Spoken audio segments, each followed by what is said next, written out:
সপ্তাহ জুড়ে ম্যানচেস্টারে মেঘের ঘনঘটা। উইকেন্ডের বিকেলে এরকম ওয়েদারে তাই একটু তেলে ভাজা খেতে বড্ড মন চায়। তাই চট জলদি ফিশ ফিঙ্গার বানাবো। দেশি ধনেপাতার গন্ধই আলাদা।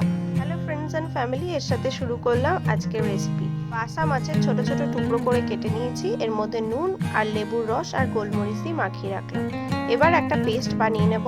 তার জন্য কয়েক কোয়া রসুন, ধনেপাতা, পুদিনা পাতা, কাঁচা লঙ্কা আর একটু আদা লাগবে। সব ইনগ্রিডিয়েন্টস ভালো করে পেস্ট করে এই মাছের সাথে ম্যারিনেট করে রেখে দেবো আধ ঘন্টা মতো।